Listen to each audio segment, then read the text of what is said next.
Salam sahabat Golden Gate Channel yang dikasih Tuhan, puji nama Tuhan. Saya bersyukur dan bersukacita kembali bisa menyapa sahabat terkasih dalam kasih dan anugerah Tuhan.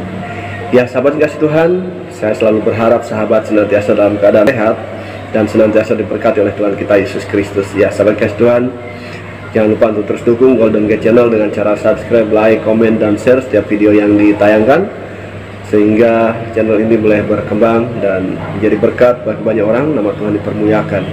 Baik sahabat kasih Tuhan, hari ini kita akan membahas mengenai cara memutus ikatan batin, ya, yaitu orang yang terkena guna-guna atau terkena ilmu pelet. Ya, ada cara-cara yang bisa dilakukan untuk memutuskan ikatan batin dan menyatukan kembali ikatan batin dengan keluarganya. Baik sahabat kasih Tuhan, mari kita akan melihat tayangan berikut ini. Selamat menyaksikan, Tuhan berkati kita sekalian. Amin.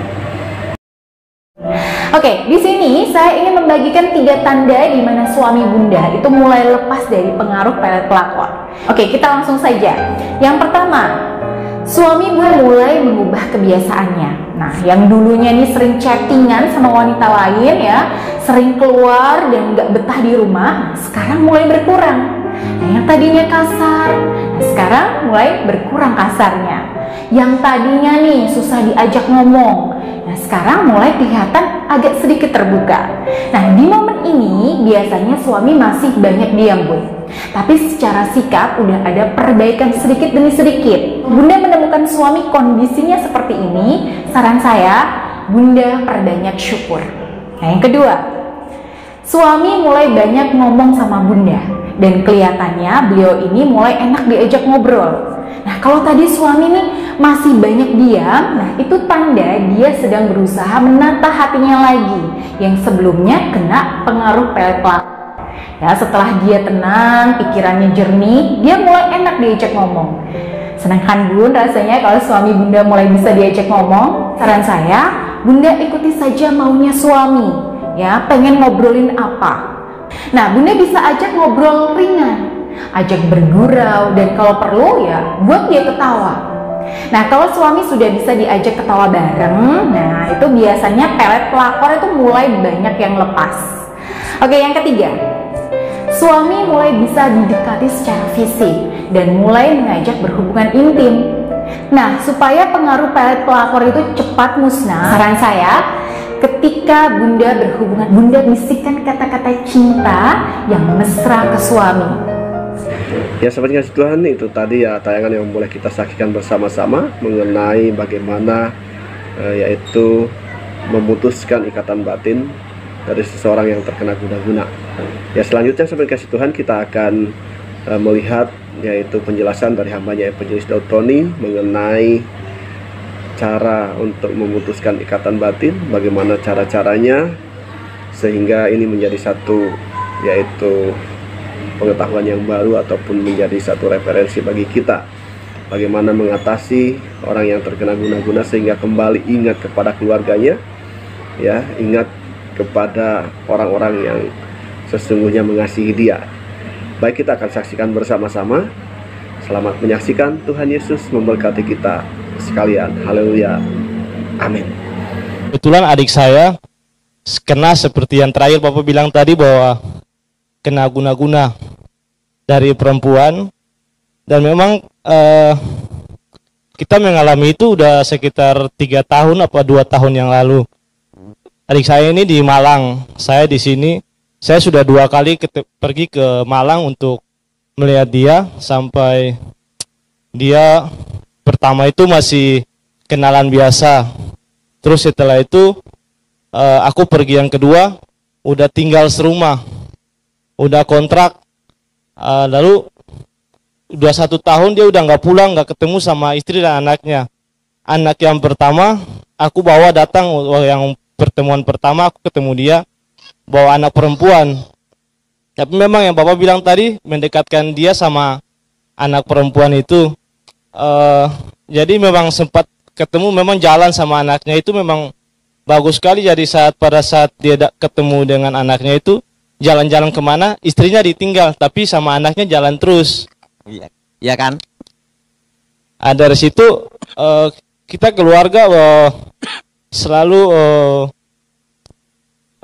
berdoa supaya Tuhan kasih jalan.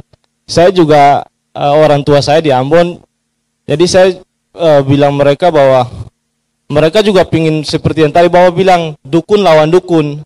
Tapi saya sudah percaya Yesus, saya doa terus sama istri juga. Nah, kebetulan tadi pada saat kita expand ini, ada acara Dautoni terus bilang tentang perempuan yang tadi, tentang judul yang tadi. Lalu saya tergerak hati, kita datang untuk acara ini. Jadi saya berterima kasih sekali. Ada mungkin solusi Bapak yang tadi Bapak bilang itu saya catat, saya juga rekam supaya saya akan memberitahu buat keluarga saya. Ingin tanya apa? Saya mau bagaimana kalau memisahkan antara perempuan yang sama adik saya. Kebetulan saya tidak tahu ciri apa yang dia santet atau apa, saya nggak tahu. Oke, ada caranya. Dia punya anak perempuan, sering anak perempuannya telepon.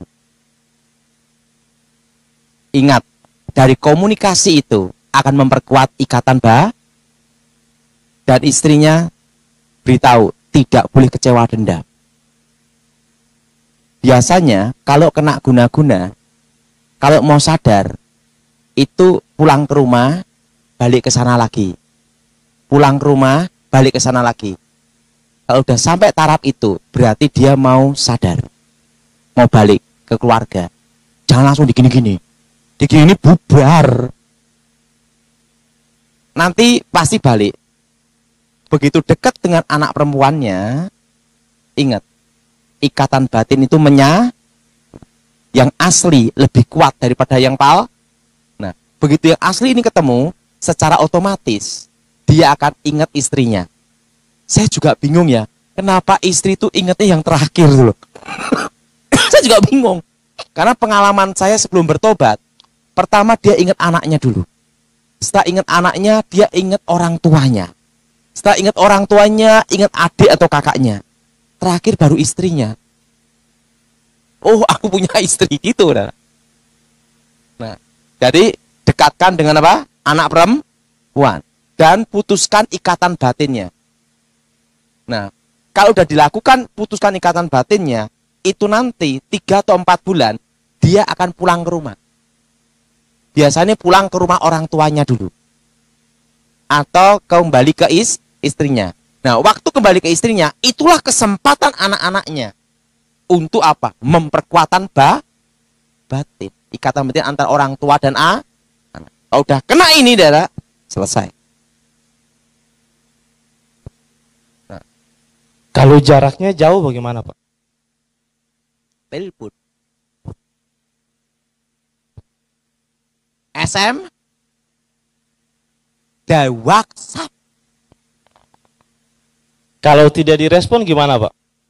Tetap anaknya suruh calling terus. Semakin anaknya itu reaksi terus, maka ikatan batin orang tua anak ini akan memperkuat penyatuan. Begitu ini menyatu, selesai. Nah, waktu penyatuan inilah perlu proses. Waktu untuk mempertemukan yang asli dengan yang asli. Dan orang yang pakai guna-guna, itu kutukannya apa? Rumah tanggahan hancur. Dan matinya susah, hidupnya menderita. Mati ndak, hidup ndak. Dan mati ke neraka. Temannya Tante Lucia. Lucifer. Jelas? Ya, puji Tuhan, sahabat yang dikasih Tuhan, kita boleh diberkati melalui setiap firman Tuhan dan juga penjelasan dari hambanya Evangelis Dautoni mengenai cara ya untuk melepaskan seorang yang terkena ikatan guna-guna, ya, melepaskan ikatan batin sehingga kembali sadar dan kembali kepada keluarganya. Ya, karena Tuhan juga senantiasa menghendaki agar keluarga tetap bersatu dan hidup rukun bersama-sama. Ya, di dalam Mazmur pasal 133 ayat 1 dikatakan, sungguh alangkah baiknya dan indahnya apabila saudara-saudara diam bersama dengan rukun. Nah, ketika keluarga ya hidup rukun, tentunya Tuhan akan memberkati keluarga sehingga keluarga boleh mengalami berkat Tuhan, damai sejahtera, sukacita, kebahagiaan. Nah, selain kasih Tuhan, jikalau memang hal itu terjadi dalam kehidupan saudara, ya, ada gangguan dalam kehidupan keluarga, baik mungkin gangguan oleh karena ya orang lain yang menggunakan guna-guna ya untuk menghancurkan keluarga, Bersandarlah kepada Tuhan, andalkanlah Tuhan, dan juga tetap terus senantiasa mengasihi, ya, agar Tuhan akan memulihkan keluarga sahabat. Demikian sahabat, hal yang boleh kita bahas bersama-sama hari ini, kiranya menjadi berkat bagi sahabat. Jikalau sahabat diberkati melalui yaitu penjelasan dan juga pembahasan hari ini, tinggalkan komentar di kolom komentar, masukan dan juga saran yang boleh membangun, sehingga channel ini boleh menjadi berkat, ya, nama Tuhan dipermuliakan. Terima kasih sahabat yang kasih Tuhan, kiranya kasih, anugerah dan kebaikan Tuhan senantiasa melimpah bagi kita sekalian. Terima kasih sahabat, Tuhan memberkati kita sekalian. Amin.